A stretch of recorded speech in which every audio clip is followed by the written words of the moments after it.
All right, good afternoon. It's 3 o'clock. Welcome to the Oklahoma City Economic Development Trust meeting, September 28th, 2021. We'll start with item number 1. Calling the meeting to order. I now call the meeting to order. Item 2 is minutes from the August 31st Trust meeting. Do we have a motion on the minutes? So move. Are we supposed to talk anymore or just punch buttons? Just punch buttons. Okay. Punch buttons. You can talk if you want to. But Okay. we need to punch a button. All right, we have a motion and a second. Please cast your votes. And the item passes. Wow, only 3 here. All right, item 3, ratification of claims. Do we have a motion on the claims? Motion and a second. Please cast your votes.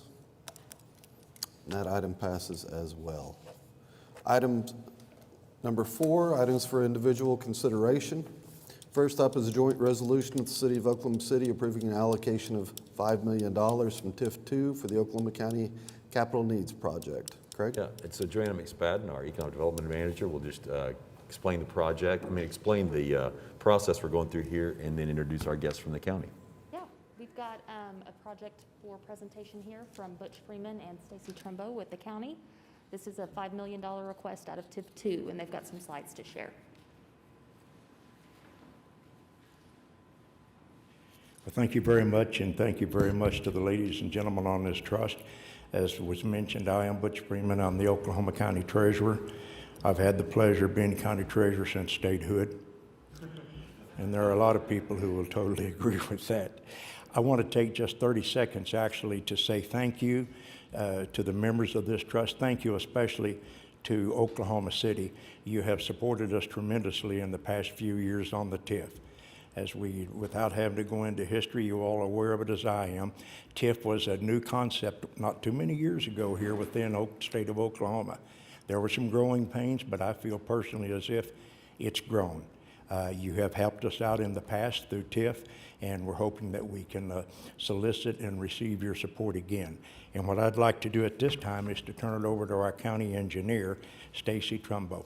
And Stacy will go in to any details, and hopefully between the two of us we can answer the questions.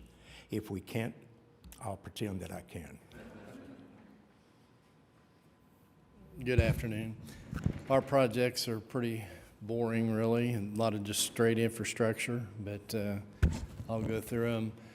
The Investors Capitol building is the building straight east of the courthouse. It's on our campus. I've been told it's probably the ugliest building downtown in the Project 180 area, and we need to get something done with that. We actually started and tried to do some work on it, and the contractor was just unable to perform the work, so we're going to have to stop and start over. This is a picture of what it looks like right now today. Next slide. That's something like we're trying to get it to become. Next slide.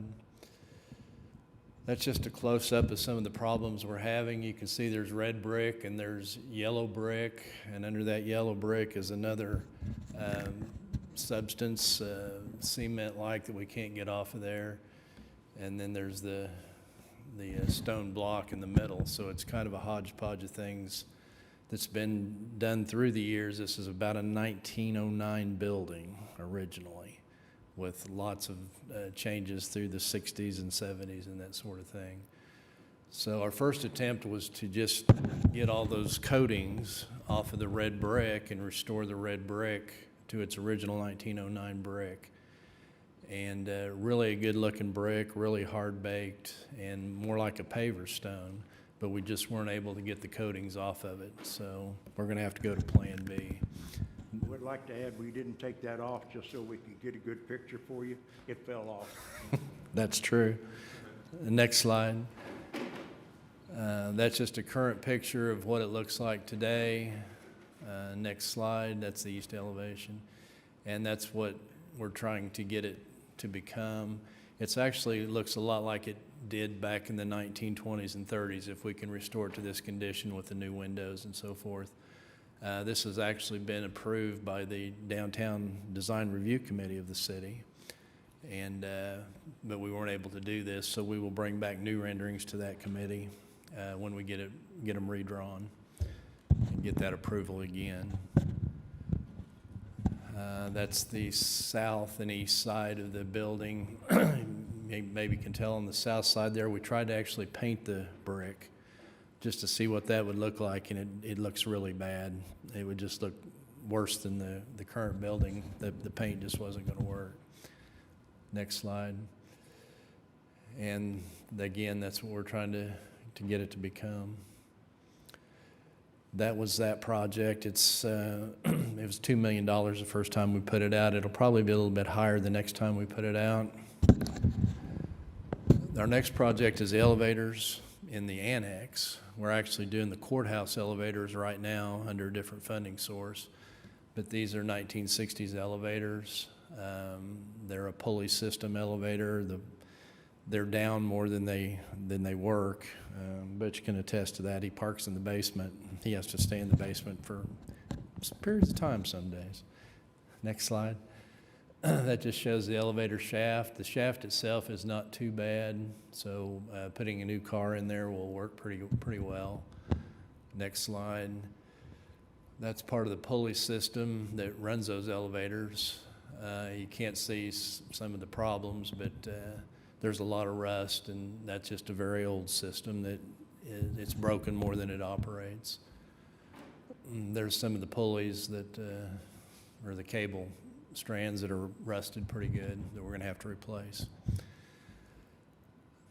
Our front entrance when you first come into the annex, and that's how you get to the courthouse, you come through security and then you go into the next building.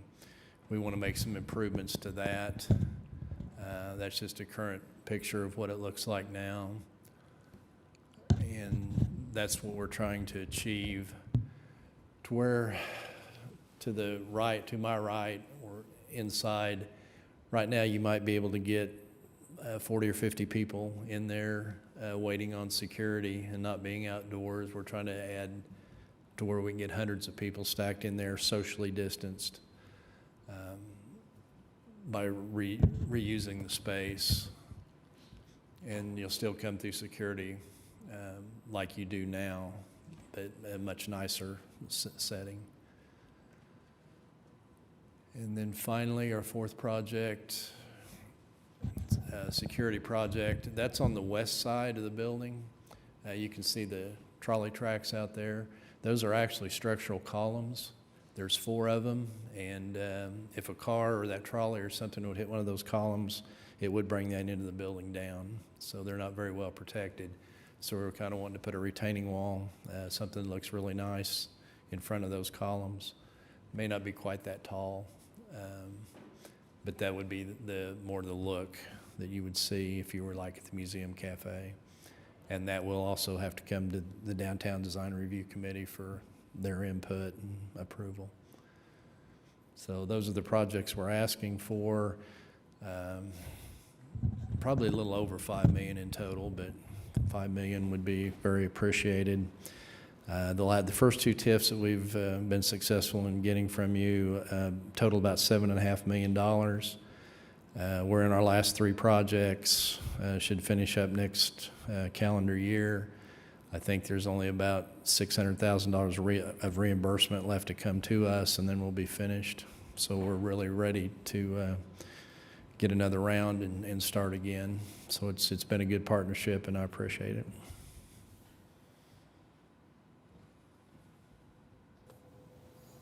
Can we talk a little bit about the funding flow and how all that works? Maybe just at a high level? Yeah, so this request would be out of TIF 2.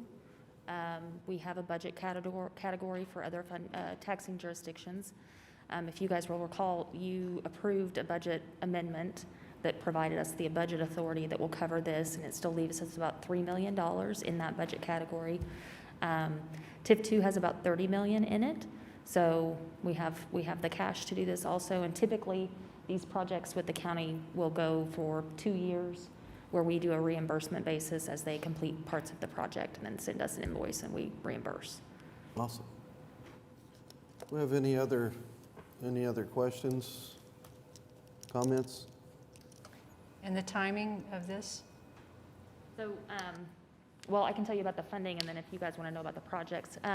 So this would be step one with the trust. You all would consider the allocation today, and then it would go to council, the next council meeting for the introduction, and then following 2 weeks would be their consideration of the allocation, and then we would work on the contract, which would come back to you all.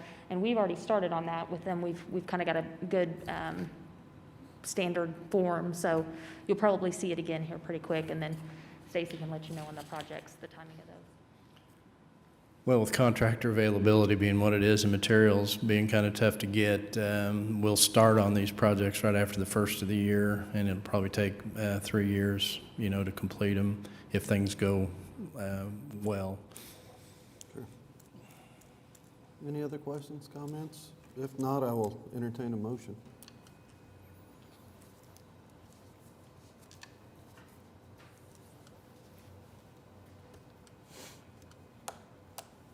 I have a motion and a second. Please vote. And the item passes. It brings us to item 4B, acceptance of a quitclaim deed from the Oklahoma Department of Transportation. Yeah, this is for the property that's at the Boulevard Place. Part of it is where the Convention Center garage is, and I'll let Wiley just explain what we're doing in acceptance of the quitclaim deed and then transferring the property.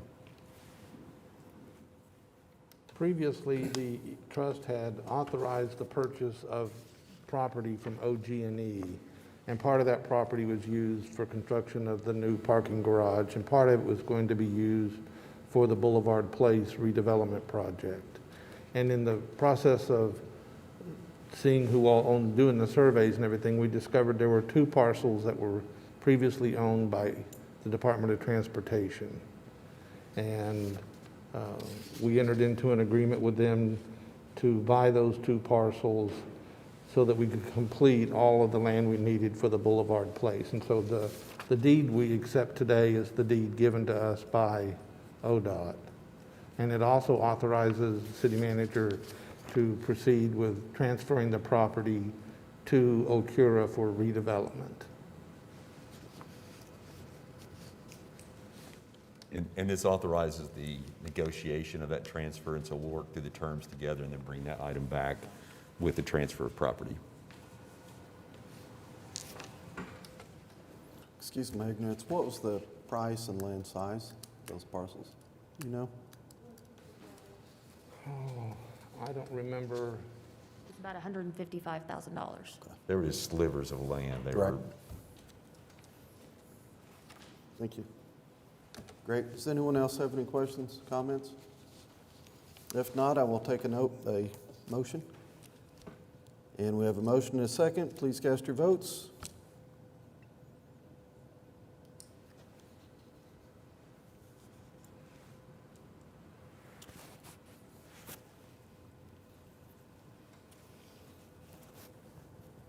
There we go. And the item passes.